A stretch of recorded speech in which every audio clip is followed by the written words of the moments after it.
Hello, everyone. Welcome back to another episode of the NJ1ST podcast. My name is Ryan McDonald. I have another guest joining me today. It's Billy Prempeh, running in Congressional District 9. A lot of people know him. He's been on the ground and with the America First, grassroots Republican, and just all around great person leading us over in Northeast New Jersey. Thank you for joining us today, Billy.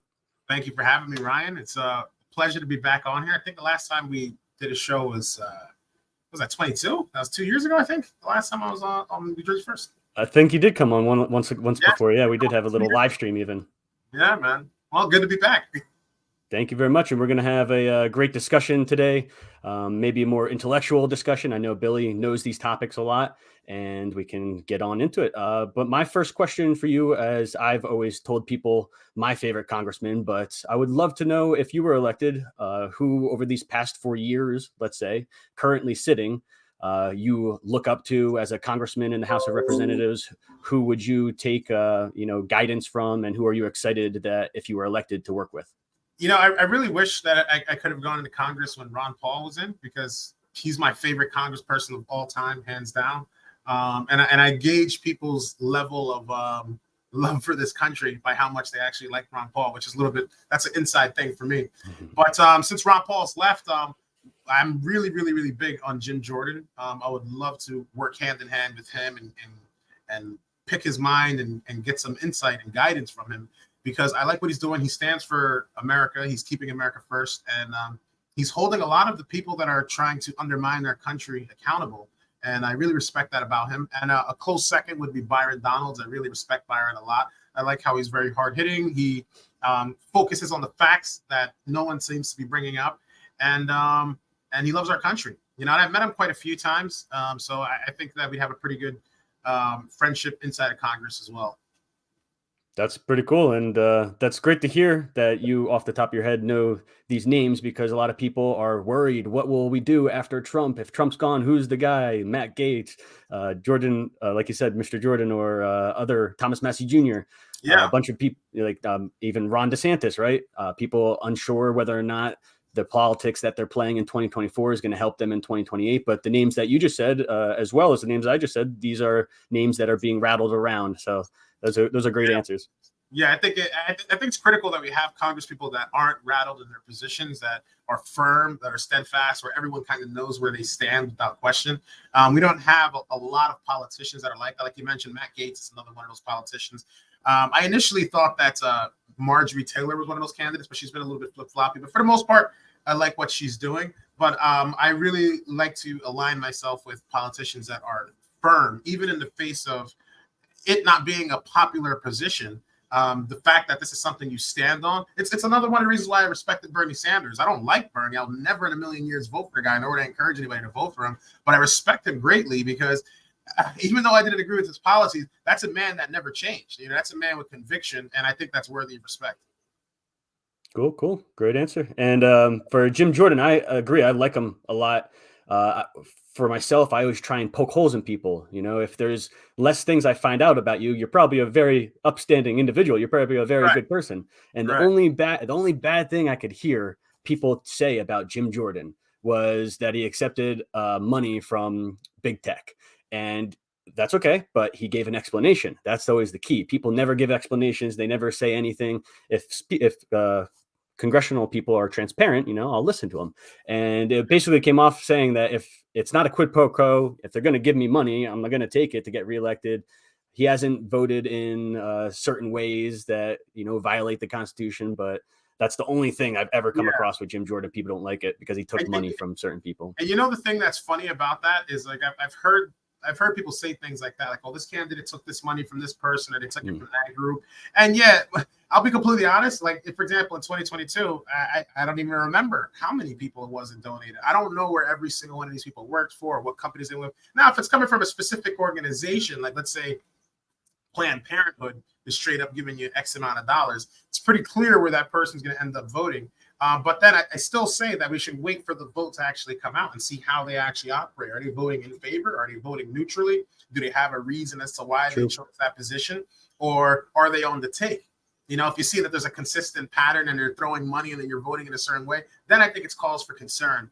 But you got to remember, there's some people that are in companies and some corporations that have political interests that they will never expose publicly, even if they have a terrible perception of, let's say, this company's looked at as a liberal leaning type of company, but the CEO's 100% conservative Trump guy. You don't know, so I think we should always wait for the outcome when it's all said and done. But if you vote that way, it's pretty clear why you're getting the money. 100%. Yo, really appreciate that free speech that you just gave us, showing that, you can literally pay attention to every little step that these guys do. They take the money, but maybe they're not going to vote a certain way. Right. And I'll just give go on. Yeah, go on. I'm sorry to cut you off, but I'll give you an example. In 2020, there was a developer. I'm not going to mention his name. Anybody can look up the FEC and see it themselves. But there was a developer that donated to my campaign, and he was very straightforward. He told me, like, listen, I'm going to donate to your campaign. I'm going to support you. We want to build some of these developments here in Patterson. And I told him straight to his face, and I think he respected the fact that I told him that. Was I said, I'm going to take this money and I'm going to donate it. But if you think that because you're giving me money, I'm going to allow you to just build all kinds of things without, going through some kind of scrutiny process, you're out of your mind. I appreciate the fact that you're supporting me, but I want you to understand that once this goes in the bank account, this is going to my campaign and my direction for the country. This isn't a favor. I'm not doing what you think you're going to do. If I agree with what you want to do and what you do makes sense and it actually helps my city, by all means, I'll do that. And I think he respected that rather than me just being some guy who'll just take it. I think he kind of was like, you know what? At least I know where you stand. I respect people knowing where they stand, even if I don't like them, So I think that's fine. I think that's if anyone is in that situation, they should be transparent. Admirable. And just for viewers, that example I had with Jim Jordan, I would agree with him on 9 out of 10 things, 8 out of 10 things. It was just an example. And we'll move on to the second question, which I know you have visited, I believe in 2022, but also have been outspoken. And most recently with Patterson Council, the meeting, I believe you outspoke against the busing, the illegal immigrants. So the second question that we're going to be talking about is the southern border of the United States and the distribution of illegal immigrants into American cities. So I'll just start it off in saying I've had my own experience with it. In 2018, I went to Louisiana on a campaign. I went campaigning. That's what I do. I'm in politics. I went to Louisiana. And I went to Nashville and I went to Shreveport, Louisiana. I took the Greyhound bus. And on the way there, I saw some interesting things. But on the way back, I documented those things and I have them posted. And it was a Greyhound bus, private company, and they were with Catholic and Christian charities funneling these people from Nashville, Tennessee. I was on the bus with them, I went with them from Nashville, Tennessee to Washington, D.C. And then I came back up to Jersey. But that's been 6 years now. So I would love to hear your experience on the Northeast side. How is it going over there? It's not going good, man. And it's crazy that you brought up the Catholic charities, because that reminds me of when I went to the border in 2021, that I was floored when I found out that Catholic Charities was behind. Well, they're not the only ones. There's several NGOs that are doing this. But the fact that they were one of the largest ones that are helping to bus people into the United States, I thought that was very concerning. That it's like, how could you support this, especially knowing that the people that are coming across the border, it's not like you're walking 4 or 5 city New York blocks. It's a tumultuous journey. Not only that, you could get harmed, you could get sexually assaulted, you could be killed, kidnapped. God knows what could happen. Your kids could get stolen from you. It's a very dangerous journey. And I understand why people are trying to make that trek, but there's a right way to do it. That's the reason why that journey is so dangerous, because that's not the right way to do it. There's ways to come into this country, and the fact that there's organizations that are helping people to circumvent the laws and come in the country this way, it's led to the problem we've got going on here in District 9. Governor Abbott, which I commend him for what he's doing at the southern border with putting the razor wire and securing it when the Biden administration won't do so. But what I can't commend him for is it took him 3 years to draw that line in the sand, which I think is frustrating, because it's like that's 3 years of hundreds of thousands of people that are now inside of our country, where initially it started off like a conservative inside joke. Oh, we're going to send the liberals. We're going to send the migrants to Martha's Vineyard and all. It's kind of funny, but now it's ridiculous, because now it's to the point that in New York City, which just borders us, they can't take any more of these people. They're spending $8 million a day trying to just house them. That's not even counting the food or Medicare or any of the medical expenses, I should say, or any of the other expenses that come along with housing these migrants. just the other day, we had one of these migrants. They came and they attacked a police officer, stole his phone, were making a ruckus in public. And New York City is so ridiculous in their policies that not only did they let this guy back out, but they put him out without any bail. And he's out here flipping off the cameras like this is his country. And the thing that's crazy about that is the fact that this is a guy who came from straight up squalor. We know this guy came from squalor because he came in here illegally, right? You're in here wearing designer clothing. You got nice sneakers, nice hat, beautiful hotel you're standing in. We're paying for all of this. You disrespect our country. You disrespect our police. You disrespect our legal system. And you disrespect our charity on top of that. Charity that we were forced to give you, by the way. You know, and the fact that these people can go and run amok in public, because if you or I punched a police officer, we did the things that we did, we flipped the cameras off like we did, we wouldn't see the light of day. They throw the entire book, they throw the whole bookshelf at us, okay? But the fact that this is going on, it's creating an aura of we are allowed to do this. And I want to say this on your show first, because I was thinking about this earlier today, and I think it's important that I bring it up here. On my website, if you visited my website before, there was a policy that I had on there called the American Dream Plan, right? And the American Dream Plan, it's been completely scrapped and removed from the website. The American Dream Plan would have basically given citizenship to people that are in the country, that are in the country illegally, but it would have given them an opportunity to become a citizen, whether that be through joining the military or having a proven work history and the ability to sustain themselves, essentially, right? And I thought that, well, let's be reasonable, let's be rational. You know, we got to have some kind of compassion. I understand the compassion thing. Here's the reason why I destroyed it, and I removed it from the bill. And now that I look back at it, it's an extremely stupid policy, and I wouldn't recommend anybody give that kind of plan. Here's why. Because all it does is create an incentive for people to come in. Anyone can fabricate records. Anyone can fabricate financial reports. I mean, at this case, we've seen people, I mean, we've seen employers or even business owners who hire people that are in this country illegally, and they'll do whatever it takes to keep them on the books. That's fine. Who's to say that they won't lie for that person? But this is the number one thing that scares me, is if you let a bunch of people into the United States and the way that they can become citizens is by joining the military, now all you've done is let the fox into the hen house. Okay, you have people who don't speak the language, who don't care to properly learn the language, who don't understand our Constitution, nor do they care to respect our Constitution, who don't care to follow the laws, nor do they care to even understand the laws in our country. And they're going to be given the opportunity to become an American citizen and live in America and do everything that Americans can do, all while representing a country they don't give a damn about. Now you start having these kinds of people reach higher echelons inside of your military. Now they understand the inner workings of your military. Who's to say what their allegiance is or where they actually stand, right? It sounds admirable and it sounds noble, like, well, wow, you should definitely be able to fight and join the country and become American by fighting in the military. But at the end of the day, what that really does is we have dwindling numbers for people in our military. There's our generation, the next generation, Generation Z, they're not going into the military like they were before. People can't even determine what gender they are right now. And many people are even, I don't know if you've seen the trends on TikTok where people are joining the military just so that they can get sexual reassignment surgery, all kinds of hormones and testosterone. Healthcare. Right. Healthcare at the expense of us, right? So we're not exactly the finest fighting force we used to be. And now you're going to invite a bunch of people that don't care about that. It's a very scary precedent to send. And we already have failing leadership, not just in the military, but also within the White House as well. So I don't think it's a good idea. I am now in the camp of we need to deport every single one of them. As crazy as that sounds, people think that sounds crazy. That sounds bigoted. It's not racist, bro. We cannot afford this. We cannot keep people coming into our country. There's no reason why if I go into Mexico, and I don't know if you ever crossed into the border, right? But they're hardcore, rifles, all that stuff. Like no jokes. You can't joke with the guys. They're not having fun like here in America. We got a nice cop there. You know, you cross that border illegally, you're getting shot. Okay? If you're not going to get shot, you're going to get arrested, and they're not going to be kind to you at all, right? But yet, someone does that into the United States, that somehow makes you a bigot. If you go into France, they're going to treat you the same way. You go into Japan, they're going to treat you the same way. You go into Iraq, okay? They're going to treat you the same way with whatever military is there holding together.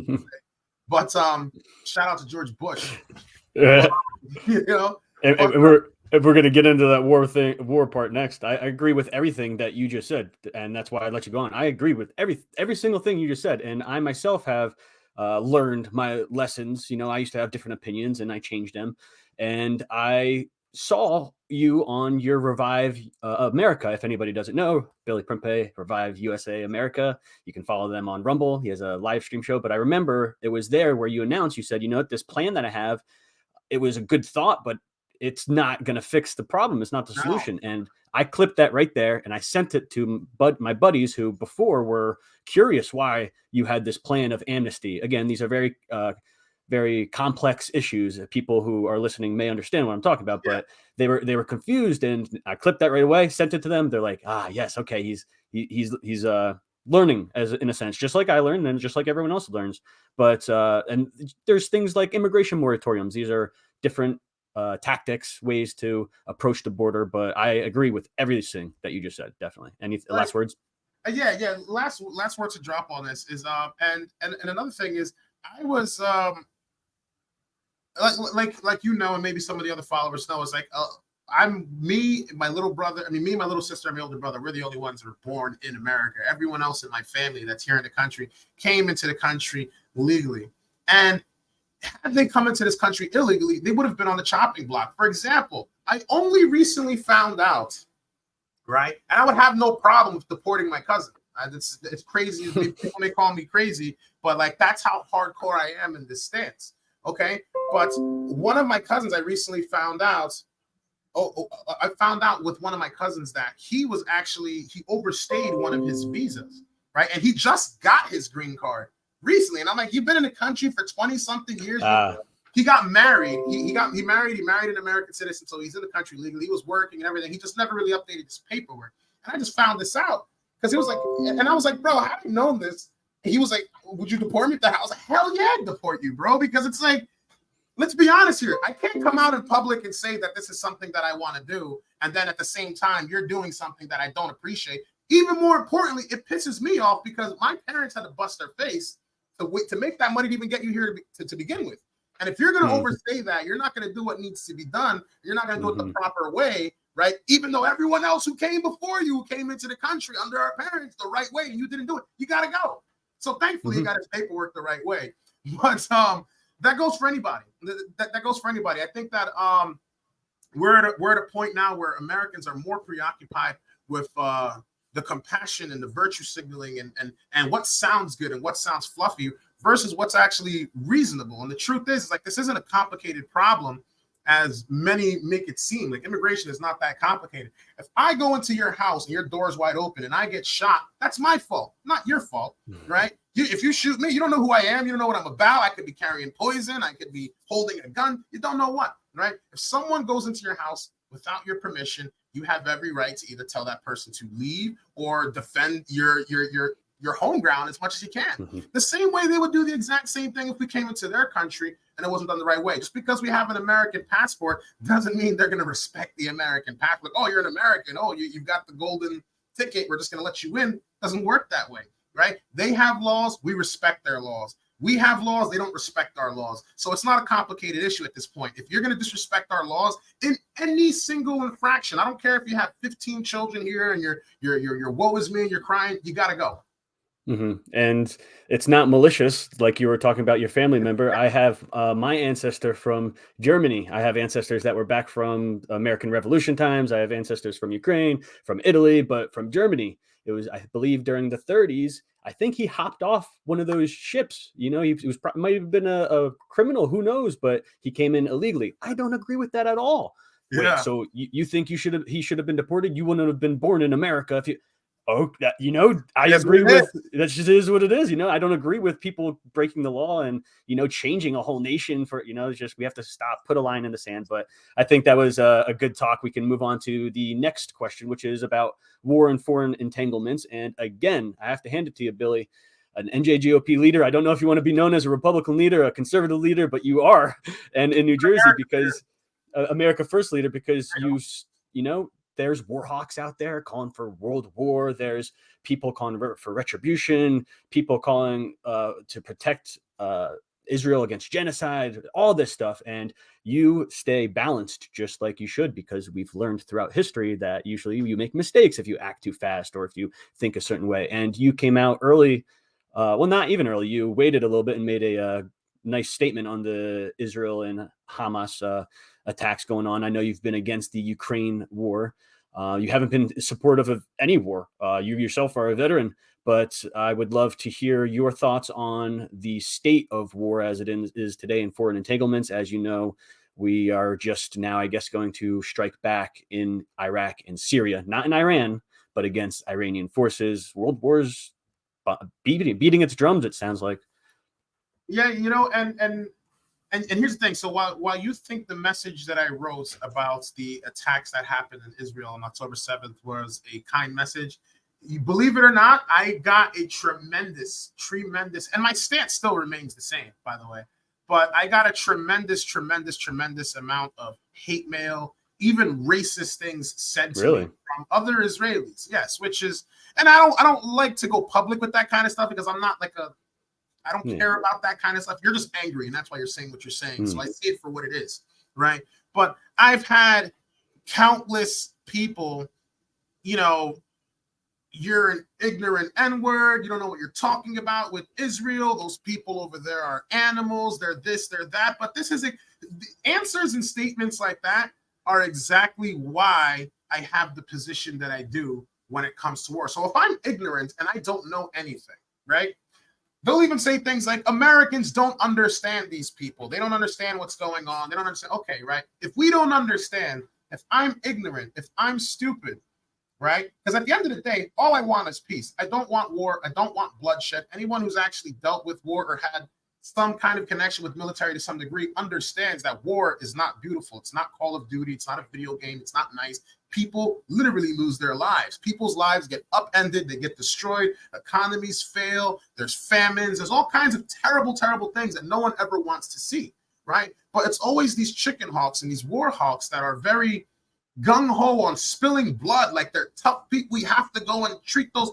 These are the people that say these kinds of things. But the reason why I don't want to promote these kinds of wars, because one, if it's happening within the United States and someone's attacking the United States, you better believe it, I'm supporting that. Why? Because I'm running to represent the United States of America. I'm not running to represent the nation of Pakistan or the country of Israel or Ukraine or Ghana, my parents' country, Japan, India, Germany. I don't care about those places. You know, people will say that I'm an isolationist. No, I'm not an isolationist. Like, I believe that we have allies. We got to work with them, whatever. But at the end of the day, you have to pay us because you don't have the military that we've got. You don't have the weapons that we got. If we're the ones helping you, you have to pay us. Okay? And even still, we shouldn't be getting involved because every single place that we send our money to, no peace has come out of it. Right? People will say, "Oh yeah, well, what about like for example, I was on the phone with a donor who I still consider him a friend. I'm pretty sure he hates my guts now. He's an Israeli guy, but he doesn't. He read my message, and he said that because in the beginning of that statement, I wrote that, you know, my heart. This essentially what I wrote. I said, like, my heart breaks for the 1,400 innocent Israelis that lost their lives and the 5,000 innocent Palestinians that lost their lives. He's like, no. That's not what happened. That's not what happened. That's not true. That's not true. And like, you're trying to do this whataboutism. You're trying to, when all I'm seeing is the humanity, okay? All I'm seeing is the humanity. Lives were lost. He's like, no. One group was murdered, had babies taken and raped and et cetera, et cetera. And the other group was killed, right? One group was murdered, one was killed. You can't put them on the same playing field as if they're equal, which to me is ridiculous. At the end of the day, lives were lost, right? But me making a statement like that, if you're Israeli or even if you're Palestinian, because I've had the same kind of stuff. I mean, I haven't had racist attacks from Palestinians, but I've had, you know, the same kind of response. You can't put them on the same playing field. And I'm like, that's exactly why I don't want any of you getting our money, right? Because we give money to Palestine, it somehow ends up in the hands of Hamas. We give money to Israel. They have side projects where they're trying to either prop up the Palestinian state or they're helping the people, whatever the case may be. And then they say, oh, it comes back, and then we get attacked. We give money to Iran to try and get our hostages. And this is the thing that blew my mind. And I know I'm getting a little bit passionate about this, but I don't like war. Okay, I bring this up to this guy, and I'm like, we gave $6 billion to Iran. Shortly after Hamas did these attacks, he's like, yeah, but that's irrelevant, you know. And I'm like, why would you take money away from Israel? And I'm like, what are you talking? I don't want. I'm like, how are you going to sit here and tell me that the $6 billion that came to Iran shortly after we have some terrorist attack? Because, you know, Iran also wants to wipe Israel off the face of the map.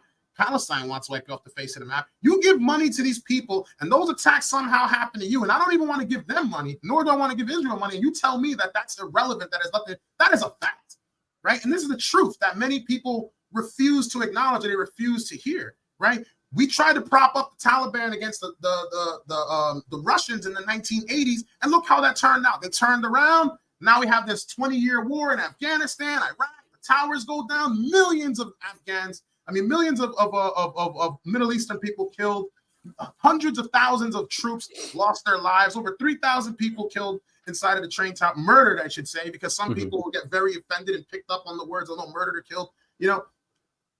People lost their lives with things that should have never had to happen to begin with.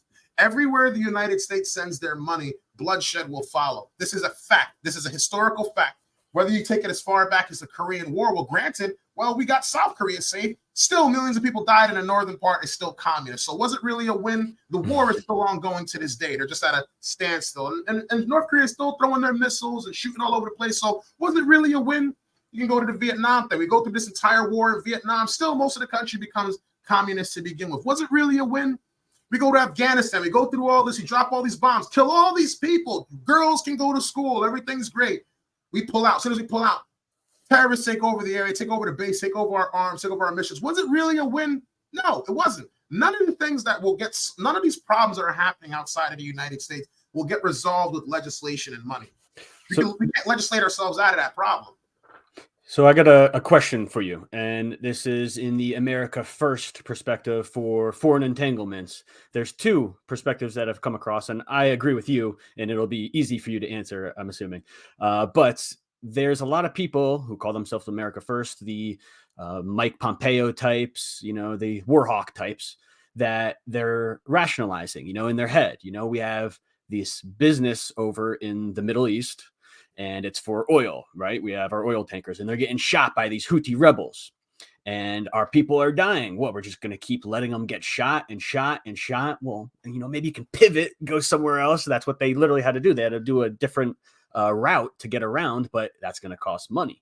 Now, I think you would agree with me, and I find a lot of other people agree with me, that the America First position in that scenario is, drill, baby, drill back home, bring people back home. We got plenty of resources back home. We got plenty of land back home. Start creating stuff in America, not just distributing stuff, exporting stuff, or distributing exports rather, and getting out of those tense, hostile situations over there where there are people who want to nuke each other. Iran wants to wipe Israel off the map, but we're over there, one, to protect them, but also protect our interests. Now, I think I would agree. I think I know your answer, but which of you do you see some merit in that, in protecting our foreign assets? So I do, but to a certain degree, right? To a certain degree, because I totally understand, and I agree with what you're saying. We need to drill back at home. We need to actually work at home. We're one of the largest producers of oil on the planet. It's a fact, right? We're just not doing it.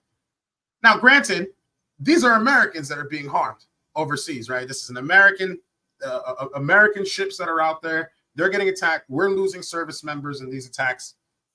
Bomb them. I'm with that. You know what I mean? I'm talking about the enemies, the people that have hit us and have attacked us. Go right back after them. What I'm talking about is, like, if we're going to spend money fighting for Northern India, for example, and I'm using Northern India because it's a total example. If we're gonna go and protect the interests of Northern India, or protect the interests of Pakistan or Israel or Germany or any of these other countries, I think that's ridiculous, and I don't think any of our money should go to that. But to go even a little bit further, there's a new policy that I put on my website called the Vote for Peace plan. I don't know if you've seen it, but I'm going to start rolling out a couple of things in the next couple of weeks where we talk about it. And the Vote for Peace plan is basically this: we spent $200 billion, just about, since this war in Ukraine has started, sending our hard-earned money to a foreign country that does not care about us in the slightest. They're far from a bastion of hope and democracy and freedom. Definitely not. They suppress their political opponents. They suppress the media. They do all kinds of things that are the antithesis of what they claim to be democracy. Yet we're giving it $200 billion, and I don't believe that they're going to win this war. The problem that I have with this, even more so than the fact that regardless of the circumstances of that war, I honestly could care less what happens, because that's not my country. Those are not my people. If you're Ukrainian, you live in America, then I'm here for you, and I'm here to defend you. But I'm not here to defend people outside of our borders. It's got nothing to do with us, right? but we're spending $200 billion on this war. And to make matters worse, nobody asked for this. A bunch of bureaucrats in DC made this decision and said, hey, we're going to go send that money over there because we have to protect our ally. We're going to go and send this money over to Israel. We're going to go send this money over to Palestine so that they can, have a water facility or whatever the case may be. It doesn't matter what the project is, right? We'll give all this money, but no one asked for this. Our southern border is wide open. We got hundreds of thousands. For example, perspective, with the $200 billion that was given to the Ukraine, every single homeless veteran in the United States could have received $2 million each. You realize this, right? So the fact that we have people starving, we have people dying, we have people that have no homes, we have people that are struggling under certain debt, certain loans. I don't even believe in student debt forgiveness. I don't believe in loan forgiveness. But with that kind of money, you could have forgave a lot of loans, right? Sure. Why are we not caring about our American people? Because that's the most important thing. It's like if we're going to take $200 billion to go and finance a war that no one can even point where this place is on the map, and we have to somehow act like we care about these, and we're virtuous and we're bastions of democracy when our own people are struggling. You got illegals out here flipping off the police, doing all kinds of crazy madness. When we get criminalized, when we do the exact same thing, and we're going to go give billions of dollars to those people, it doesn't make any sense. So what the Vote for Peace plan does is before any declaration of war or any funds can be allocated to a foreign affair, a foreign proxy war, foreign skirmish, whatever, if it's anything foreign, right, that pertains to war or conflict or anything of that sort, there has to be a referendum vote, a national referendum vote before it hits Congress and they make that decision. The reason why I say that is because the people need to have a say in where our money is going. Right? I understand we have elected officials that come into Congress and will vote in our behalf on specific things, but these people also have certain interests. Nobody wants to go to war. And at the end of the day, a war has consequences for every single living American within the United States. And I believe that because it has a living consequence for every single American has the right to say yes or say no if they want to do that. Will there be propaganda? Will there be huge amounts of funds being donated to prop up these referendum votes and stir the population of the people? Sure, it definitely will. But it's one last thing in the way before we have a bunch of bureaucrats in DC making decisions about what's going to happen with our money and where it's going to go. Before we go on to the last question, a quick sidebar question. Do you think that the U.S. draft will ever be reactivated? Like within the next decade? Yeah, I think it will. I honestly think it will. I don't want to see that happen, but it's going to happen. Me neither. The scariest part is our country is not fit. Our country is not properly educated, nor are they versed on the Constitution itself or what they're even defending and what they're fighting for, let alone do they understand what's going on outside of the world or what the average war or skirmish is happening for in the first place. So we have an underprepared population and a very obese, overweight population that can't handle these kind of things. So we're kind of forced into a situation where we have to create a draft. What I don't want, though, is a war to begin with. But if we keep throwing money at different hornet's nests all around the world, and someone goes and shakes that hornet's nest because we paid to put it there, and it causes a conflict, guess where those bees are coming? They're coming to the guy who put the hornet's nest there to begin with. They're coming after us, right?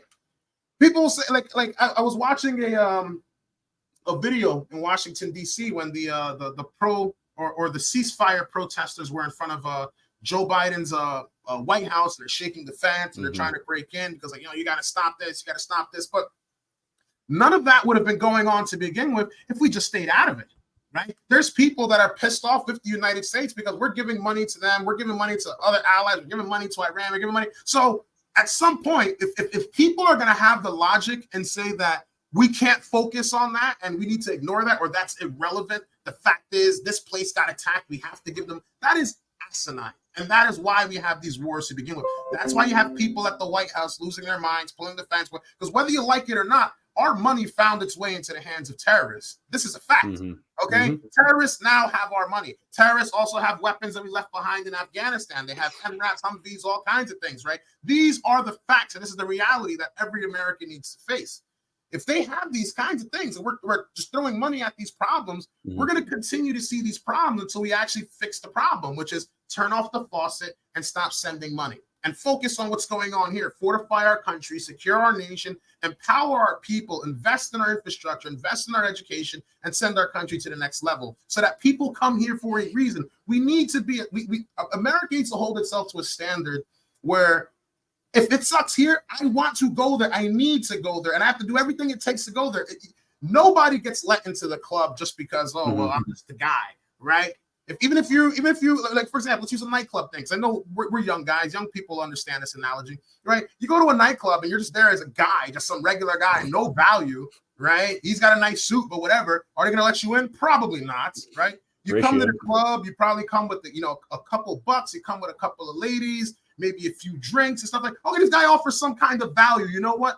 I want more girls in the clubs instead of the guy, but you know what? That guy brought value, so let that guy in, right? You can't just open the floodgates and just let everybody in because, hey, it's equality. That's nonsense. Because when you have that kind of mindset, then you get things like what we've got here at the Roosevelt in New York, or even the migrants being dumped here at Sea Caucus, right? These are problems no one wants to deal with, but this is how they get brought to our doorstep.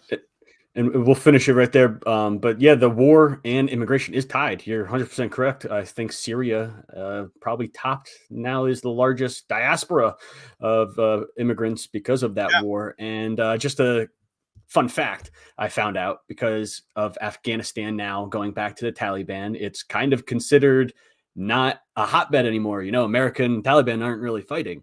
So in Pakistan, I believe Pakistan received a bunch of Afghanistan or Afghani, I don't know how you say it, refugees during this whole entire time that they were having in Pakistan. Well, Pakistan nationalism, Pakistan taking care of their own people. They're deporting those Afghanistan people back to Afghanistan because, why? There's no war there. America's not there. It's just Taliban.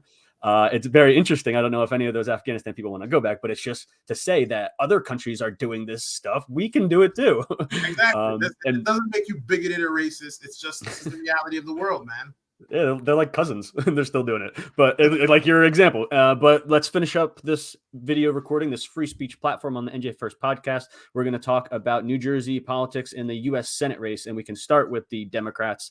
I've been seeing a lot of uploads from the one and only Bridgegate man, David Wildstein, the corrupt individual, but he's going to be hosting that debate between Tammy Murphy and Andy Kim.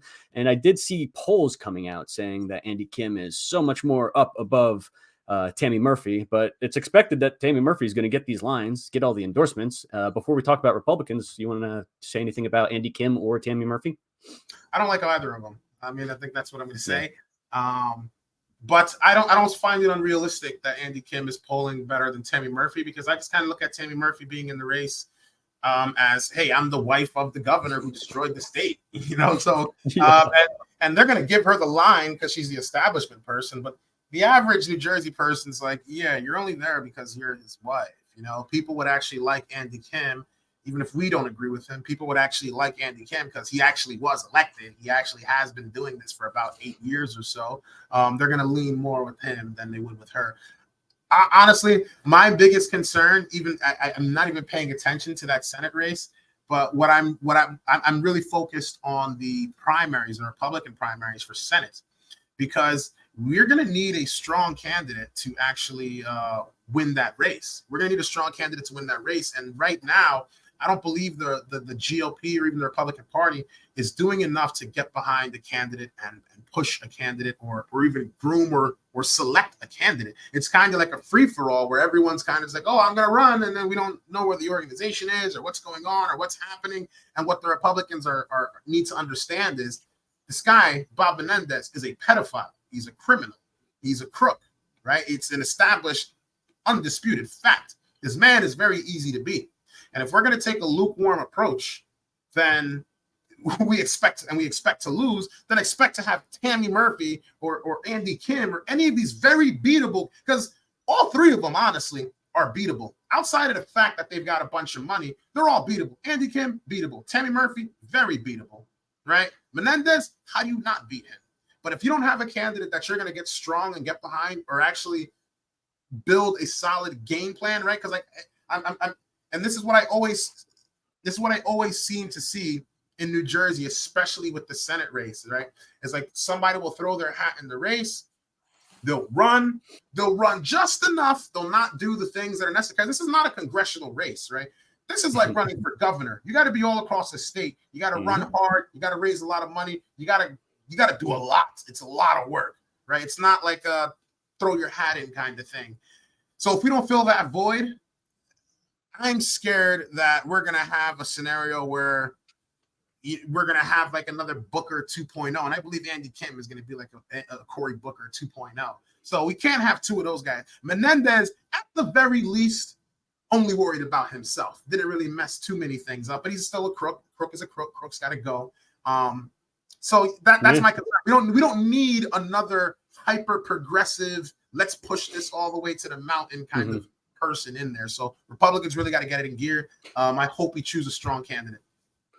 Thank you for those words, definitely. And the more I looked into Bob Menendez, because I've looked into him plenty, but the more I looked into him now about the corruption, it seemed like that was like the worst part about him was the corruption. He actually did address the border. He did address wars. He did, even though he voted for them way in the past. He voted for them, I guess, way in the past. But currently, like in the last 5-10 years, he addressed them. He brought it up, where as opposed to other Democrats would be like, oh, bring them all in. Open borders, literally 10 years ago, if anybody remembers. But now they're changing their tune. And Andy Kim is being poised as this grassroots candidate. That's what I have a problem with. But you're right to say that he's probably going to win against Tammy Murphy.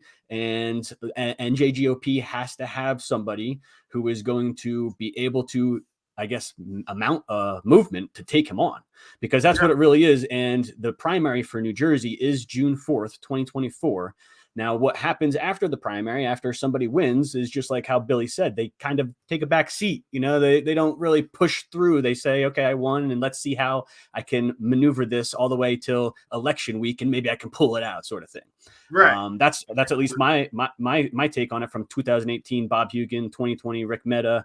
And so if we can talk about I don't even want to talk about the Democrats, but we can talk about the Republican side, since June 4th is the primary. There has been, and full disclosure, everybody knows, I've been working with Greg Mealy for Senate. We have been up and down the state already just this week. We were in Trenton for the school choice. Then we went to Paramus. We met you in Bergen, America First, the event in Paramus. Then we went to the North Hunterdon Board of Ed meeting. And then just last night we were in Butler. We're hitting everywhere. We're really going hard. But it seems like the NJGOP, the Republicans in New Jersey, already have their choice. Now, Jack Ciattarelli already endorsed Christine Glassner.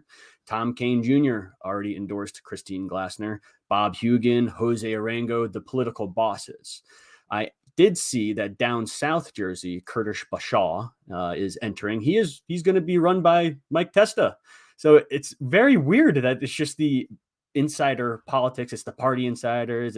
They're playing ball, I guess. And I don't see that as grassroots at all. I don't see that as leading the charge. I think you're right in to say that whoever wins the primary will have to make a movement in order to win against the Democrat. But if anybody watching wants to come team up with me and take on the NJGOP in the conventions before the primary, you know, the county ballot line, everybody knows that that's what's most influential. But I disagree. I've never seen someone amount a movement after the county ballot line was made. It's only the Democrats that are doing that. And guess what? Andy Kim is doing that right now. Tammy Murphy's getting the county ballot lines. She's going to have them all, but Andy Kim's going to win. Why can't Republicans do that? So I implore people to join me. But any opinions on, and you don't have to have any, but any opinions on Christine Glassner? Do you know her at all? Have you? I don't know her. I met her twice, and I'm pretty sure she knows this, but it wasn't a good first impression when I met her. Honestly, when I met her, it kind of just gave me that very like, this is a politician kind of, you know, that ick kind of get, because the way she approached me, it was at the first meeting at the BCRO. She walked up to me, and at that same time, Greg Mealy at the time, because I know Dan Cruz was running, but Dan Cruz dropped out of the race. Shirley Maya, she was running, Shirley Maya Cusick was running for Senate. Now she's running in District 3 in Andy Kim's old spot, which I think is very smart and very advantageous for her to do that. I think that was a bold move. But Greg Mealy was the only candidate I saw. I was like, okay, well, Greg's running. I'll sign Greg's petition, right? So I signed Greg's petition. And this lady, she walks up to me and she's like, Hi, I'm Christine. This is what she said verbatim. She said, "Hi, I'm Christine Glassner. I'm the Republican frontrunner for Senate. Sign my petition." Just like that. Which I was like, "You're running for Senate?" And she's like, "Yeah." And I'm like, "This is my first time hearing from you." I was like, "Are you from Bergen?" And she said she's from somewhere else. I don't remember exactly. She says, "No, I'm from somewhere else." And I said, "Well, if you were running, why didn't you reach out to us? We put out messages like, hey, whoever's running for Senate, we want to have you on our show. We want to, we had Greg on the show. We had Dan Cruz. Shirley dropped out, so she never came on the show. So to the best of my knowledge, it was just those two running." And she's like, "What show? I don't know. Like, I've never heard of your show. She didn't even know who I was, which is fine if she doesn't know who I was. But it's like the way she kind of just, I'm the front runner. I'm the guy. Sign my paperwork. Like, what are you, Bill Pascrell? You know what I'm saying? Like, because I'm a Republican, I just have to sign it because you're the front runner. So then I asked her a couple of questions, and I don't think she appreciated the way I was asking the questions. I was like, you're running up against Bob Menendez. Like, this guy's like a pedophile, it's a criminal. Right? Like, how are you gonna? I'm just gonna be bold here. I'm gonna be honest with you. And I'm like, this guy's like a powerhouse, and you got Tammy and Andy. Like, what's your strategy to run? Like, what are some of the things you want to do? And she handed me her business card, which I still haven't visited her website. She handed me her business card, like, you can read about what I want to do on my website. And she just puts the petition in front of me again. And I'm like, the audacity of you to, like, I don't care if she sees this. You know what I'm saying? Like, I'll be nice, I'll be respectful in public, but it's like the audacity. Like, I'm asking you a serious question because, like, listen, if you want me to vote for you and you want me to support you, at least give me the courtesy of telling me what your plan is. Not, I'm the front runner. Bob Hugin says I'm the lady, so sign the paperwork. Like, that's madhouse to me, bro. Like, and it's not like me and you are new around the block, It's like, right. Like, that's show what some it respect. was. Like, that's not how you come up to someone and talk. Even if I was new on the block and I had zero political experience, if I'm just a regular guy on the street, I'm not signing your paperwork just because you're a Republican. That's what I mean. Yeah. All right. Like, I gotta know what you're about. If you're just gonna be the establishment person, you're probably gonna vote for a bunch of things I can't get behind. I'm not gonna throw my weight behind your campaign and try and stump for you and support you and big you up, and then you're not actually a candidate that I actually support. At the end of the day, if you're the candidate and that's what we get after the primary, fine, it is what it is, and I'm going to back you. But if you're counting on my support on the front end, you got to have a little bit more meat than that, and there was no meat in that statement. However, I did meet another guy, Alex Zidane. I don't know if you've heard of him or you met him, but I met him at the Bergen County event that same night too, and he made a very good impression on me. I didn't know who he was at first. He walked up to me, started talking with me. He was asking me about what my stance was with Israel and the Palestine thing, or how should you handle it. And I told him the same things that I told you. And he was like, "Okay, that's interesting." Because, like, that's something I've been grappling with because I'm planning on running for Senate. And I'm like, interesting. And I'm looking at this guy and I'm like, where have I seen you from before, bro? And he's like, I don't know. I don't know where you've seen me. What? Yeah. So the guy's this face of New Jersey 12. I know. And, I don't know where you saw me. I don't know where you saw me. No, but I respect the fact that he wasn't leading with, "Oh, I'm the New Jersey 12 guy." Or blah, blah, You're right. Blah. You're right. He was like, "Oh, I don't know. I don't know where you saw me." And I'm like, "Bro, you look a movie star. Like, I've seen you on TV somewhere." And he's like, "Nah, I don't know." And then, like, maybe like 5 minutes into the conversation, I'm like, "You're a news guy. You're definitely a news guy. I've seen you on the news." He was like, "Yeah, I was on News 12."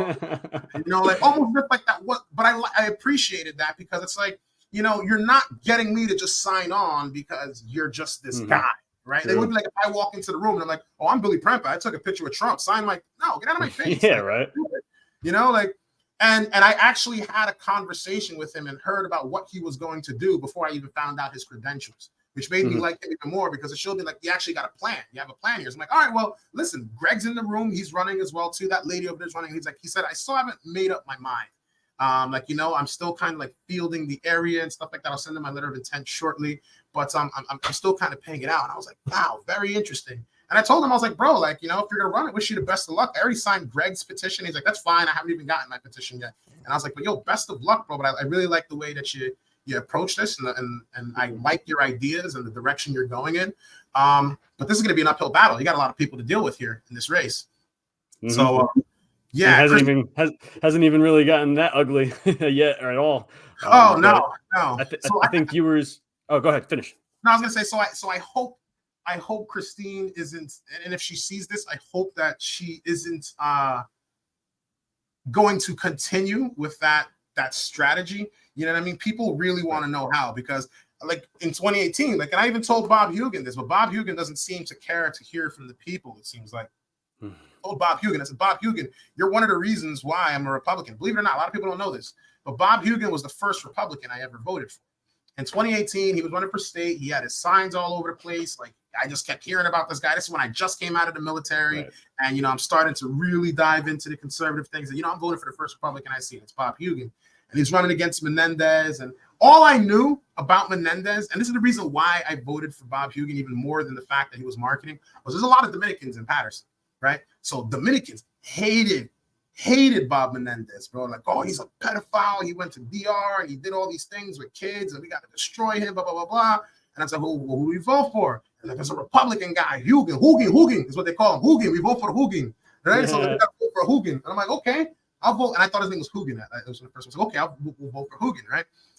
Then, and I'm talking with Bob, and I'm like, Bob, like, you had the opportunity to cut this guy's head off with the terrible things that he was doing. The whole Spanish community was behind you for the most part. Okay. You know, you had to call out the things that were on everybody's mind. Instead, you're focusing on taxes, you're focusing on all these things Trump, like things that no one's paying attention. Nobody cares. You went anti-Trump when Trump is not even in your race. You're not even running against Trump. What are you virtue signaling for? Cut Bob Hugin's head off. Do what we elected you to do, or what we chose for you to do. And you didn't do that. And I fear that, Christine, if you're going to go and run this race and you're going to do this race in a way where it's like, oh, I'm the person, therefore vote for me, and it's going to skate right through, I don't want you in the Senate, right? I need to know that this is what you're going to do.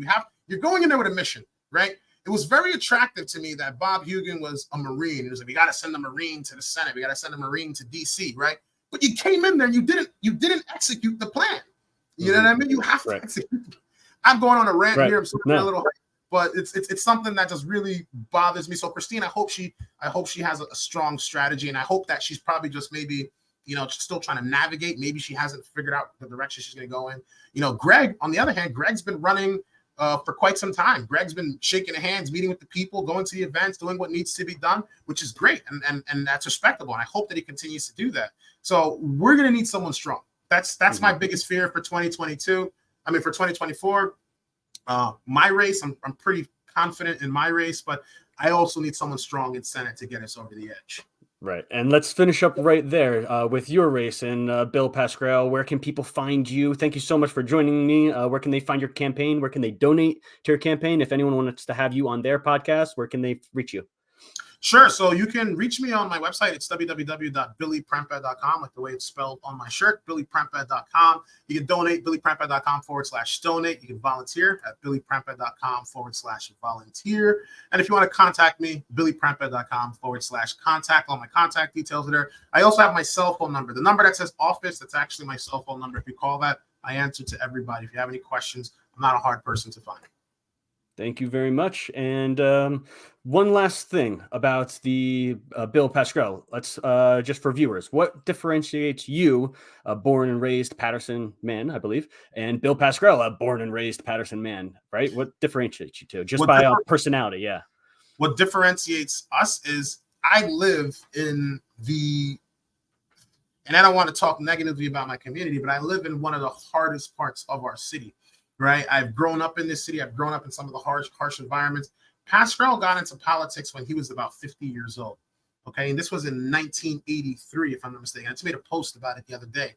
He got into the post 7 years or so before I even existed on this planet. Right, and he's been in office that entire time. And people can look at it like, well, he's doing a great job. That's why he's there. Or the establishment is keeping him there because he's their guy. You know, both things can still be true. Right. But at the end of the day, Pascrell hasn't been voting in alignment with what's best for our country, or I shouldn't even say for our country, because to some degree, he probably thinks that it's good for our country. But he doesn't represent what our generation wants or what our generation actually needs. There's no way anybody can sit in front of my face and convince me that paying $200 billion to Ukraine will benefit the next generation of future Americans. Right? When Americans right now are struggling paying $1,700, $2,500 a month for rent, while paying for insane gas prices caused by the president that he votes with 99% of the time, paying for student loan debt that they can't deal with, credit card debt, crippling credit card debt. They can't even buy a house these days, right? And you're telling me that sending money overseas benefits America, or voting against the safer communities from the Southern Border Act of 2023, which would have secured the border. You voted against that. You voted to condemn Joe Biden for keeping the border wide open. And you also voted against the Secure the Border Act of 2023, which both passed the House, thankfully, because of a Republican majority. But you voted against these two things. And now these migrants are here in our community. They're making things worse. And now you want to act like you're the hero and the champion of New Jersey. You're going to go and go down to Donald to Murphy and tell him about, oh, we got to do something about this problem, when you caused this problem to begin with, right? Because he lives in an ivory tower, because he's got all this money, because he's so disconnected from the problems that are happening in our community, he can't see what's happening at a street level, nor has he been able to for decades. So the longer that this guy sits in this spot, and the longer that he sits there, the more disconnected he will become. And if you're voting for him purely because he has a D in front of his name, just know that as things get worse, you know exactly where it's coming from. It's coming from him. It's not coming from the Republican guy. There's no Republicans in this district that are making this district worse. You're the guy who made the decisions, right? Because I'm here, because I live here, because I deal with the problems, and I understand that these problems are a result of actions that were made in the past. Because I realize this, and he does not, or I'm sure he does realize it, but he just doesn't care. Probably he's getting his pockets lined or whatever the case may be. But because I'm able to see these kinds of things, I think that's what makes me different. I am a product of the next voting generation in our country, right?